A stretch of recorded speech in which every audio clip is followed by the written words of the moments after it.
The inspired and creative leader Walt Disney said, "All the adversity I've had in my life, all the troubles and obstacles have strengthened me. You may not realize it when it happens, but a kick in the teeth may be the best thing in the world for you." In this episode, let's talk about turning adversity into advantage. Welcome to Essentially You, the weekly podcast in 5 minutes or less designed to help you advance your career and grow professionally. My name is Mark Mathia, and I believe that if you can rock your work, you can love your life. Welcome to the show. I was talking to a new friend this week. Hey, Brad. And he asked me some very thoughtful leadership questions. After we spoke a few minutes, he asked, "How did you become a people-first, performance-always leader?" Here's the deal. I was really surprised by my answer. In a flash of clarity, I said it's because I've been broken. He was like, "I didn't expect that to happen." In business and life, the gift of being broken or hitting rock bottom is that it opens your eyes up to a new mindset or way of thinking. You see, about a decade ago, I was an entrepreneur. I led a small business through an economic downturn. Don't get me wrong, I think I was a good leader, and we had many more great years than we did struggle. But the last 4 years of struggle wore me out, and I learned the impact that failure has on life. Going through that, I could see how much of my identity was tied to the business. Well, after the business sold, I was left broken, unsure, humbled, wondering what was next. Well, here's what I came away with. For all of us, adversity is an inevitable part of life, but how we respond to it can mean the difference between success and failure. It's easy to become overwhelmed and discouraged when faced with difficult challenges, but understanding how to use positive psychology and the power of a coach to turn adversity into advantage can be powerful tools for growth.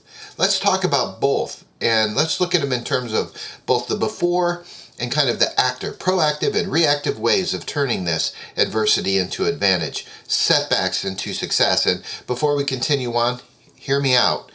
It really is possible. First, some clarity about what I'm talking about. That's positive psychology anyway. It's the scientific study of human flourishing. It focuses on understanding how to increase our well-being and happiness. The goal is to cultivate mental resilience and emotional stability. It's the ability to cope with and even thrive in the face of adversity. Positive psychology looks at how to recognize and appreciate the positive aspects of our life, such as our relationships, our accomplishments, things like our values. Side note, all of which stay with us for life. It also looks at how we identify and manage our negative emotions, such as things like stress, anxiety, and depression, very common in the leadership world, and in order to channel them into more productive outcomes. Positive psychology doesn't discount all the emotions. Rather, it teaches us how to channel them into becoming powerful allies. In my personal journey, I found that positive psychology can be used as a tool to turn adversity into advantage by helping me to understand my emotions, to recognize my strengths, and ultimately to build resilience. When faced with difficult situation, it can be helpful to take a step back, kind of look at the situation objectively. This can help us to identify potential solutions and to see the situation in a new light. For example, instead of dwelling on the negative aspects of any situation, which, by the way, at work can lead to burnout, we can focus on the positive aspects and consider how we can use our strengths to move forward. Also, by recognizing our emotions and processing them in a healthy way, we can gain insights into how we can best approach the situation.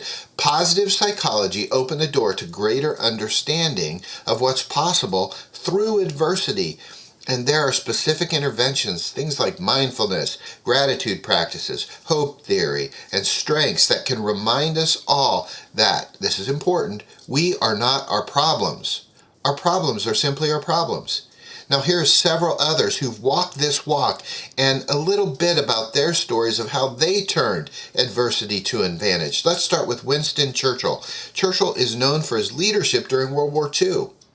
But he actually suffered many political setbacks in his career before rising to power. He was fired as the First Lord of the Admiralty after a disastrous campaign in World War I, and he was a political kind of like in the wilderness for many years. However, he continued to speak out against appeasement, and in the 1930s was eventually chosen to lead the country during its darkest hour. How about Nelson Mandela? He spent 27 years in prison for his anti-apartheid activism in South Africa. However, after his release, he continued to fight against apartheid and became the country's first black president in 1994.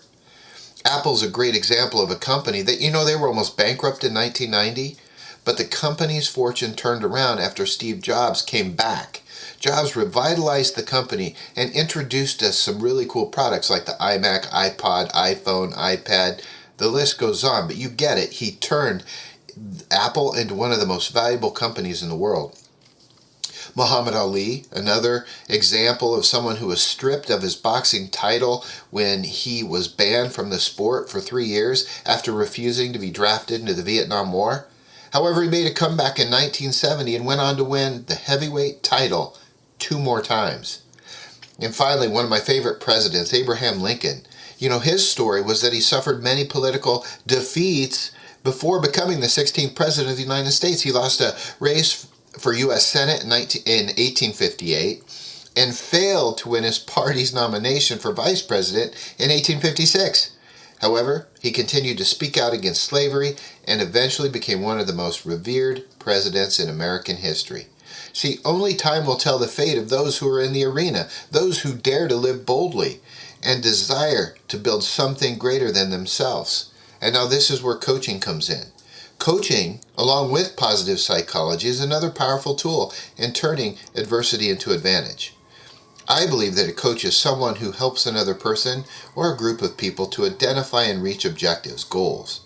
Pure coaching is underpinned with the belief that every human being already has the answer within. The purpose then of coaching is to help offer clarity, support, and focused time to process. When facing difficult challenges, a coach can help us to identify potential solutions and set realistic goals. Additionally, coaching can help us build confidence, develop new skills, and add strategies that we need to succeed. I believe coaching is a secret weapon in finding and maintaining your natural flow set point in life. I made that up. I don't know if there's a natural flow set point in life, but that's exactly what I mean. Through good times and bad, having an ally like a coach can help you get clarity and not lose momentum every time resistance pops to life. People need people. And when you're serious about your future, why wouldn't you look to a professional coach to help you bring forth the types of solutions you already intuitively know, but maybe are stuck or locked in a fixed mindset? Positive psychology to me is the practice and how coaching can best implement both to change emotions, to change energy, to change belief. Coaching is a reactive reset and a great way to remind ourselves that despite resistance, we have everything we need to be successful, to rock our work and love our life. Friends, adversity is an inevitable part of life. Can we just agree on that? And by using positive psychology and coaching, we can all turn adversity into our advantage. Positive psychology can help us to recognize, appreciate our strengths, and to process our negative emotions in a productive way, make an ally out of them.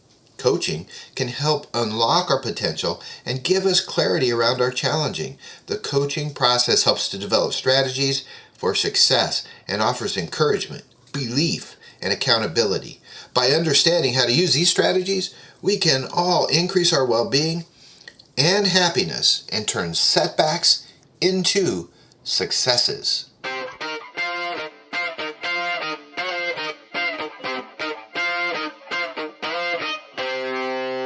And now it's your turn to get out there and rock your work so that you can love your life. Not every job is going to be your dream job. I get that.